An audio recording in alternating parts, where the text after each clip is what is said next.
welcome to the Knox Community Gardens. My name is Suzanne and I'm the president here. It's beautiful to have you here with us today.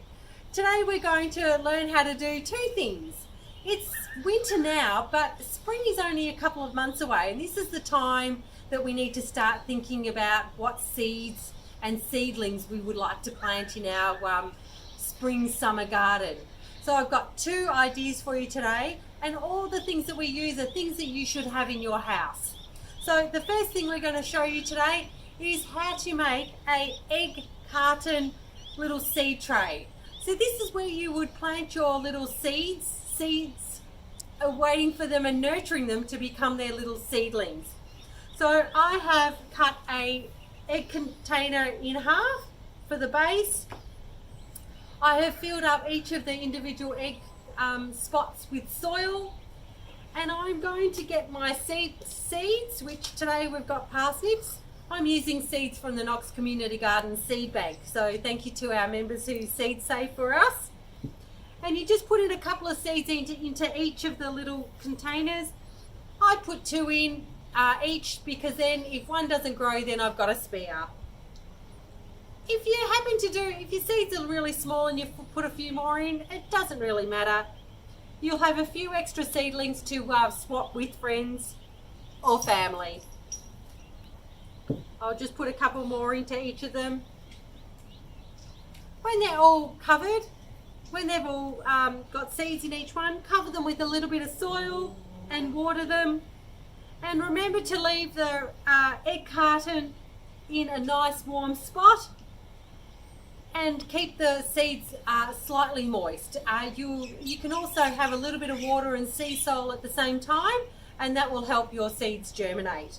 But remember to keep them a little bit moist and in a warm spot, and you'll hopefully see your seeds come up to seedlings.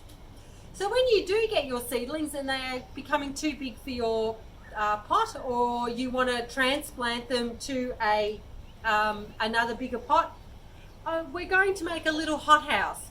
So we've cut a milk container in half with a pair of scissors. You may need an adult to help you do this. In the bottom you'll also put a couple of holes in there for water drainage as well. So I've made one up before. So we've put in some soil. These are more mature seedlings, just to see what that looks like. We're going to then use our lid, and we're going to pop that over the top. And there you go. You now have your little mini hothouse. Now, if it is getting a little bit too hot where you've put your hothouse, remember to take the lid off to give your plants a little bit of air and let all that hot air out, otherwise they will not be happy. And if you want a water, just take it off, give it a water, and then put it all back on. And that is your little mini hothouse. So now we've come together and we're going to start to make our seed tape.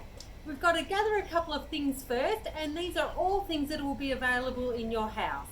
So we've got to gather some toilet paper, some flour to make our paste, some water, our teaspoon. I've gathered some seedlings. One of our members seed save, so I've taken these out of our seed bank. Today we have carrots, parsnips and beetroot. You would normally find in the Bunnings carrot and beetroot as your most common seed tape. You can do whatever seed tape you like. Whatever you would like to stick down on your toilet paper, you're all very able to do so. So let's get this started. So I've just got my piece of toilet paper in a strip that I would like to make. We're going to grab our tablespoon. We'll measure out our 1 tablespoon of flour with 1 tablespoon of water. You can use I've got a paintbrush here today, but you can use a little spoon or even a end of a popsicle stick as well. We're just going to mix that together to make a really nice paste.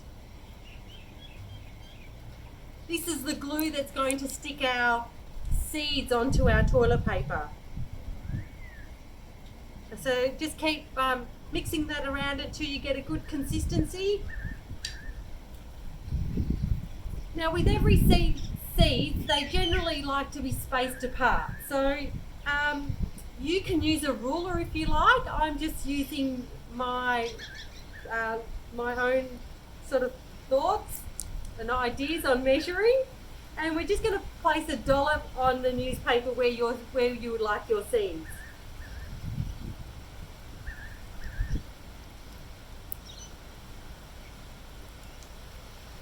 We're filming in the rain today. This is something that you can do on a rainy day, but possibly inside. Right. I'm going to grab my beetroot seeds. Give me my hand. Now I like to put 2 on each of my spots in case one doesn't germinate, then you've got a spare.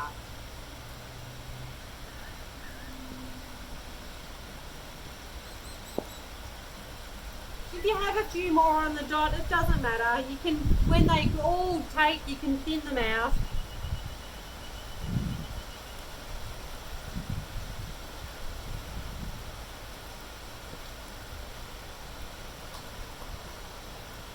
When you've done that, now the trick is to let it sit in a nice warm spot to dry out. When it's all dry, then roll it into an empty toilet roll. And then wait for the spring to come, and then you can prepare your garden bed. Roll your tape out where you would like the seedlings to come up. Cover them with a little bit of soil, water them in, and then just wait for nature to make them grow. Thank you for being with us today. I hope you've enjoyed the session today. Thank you.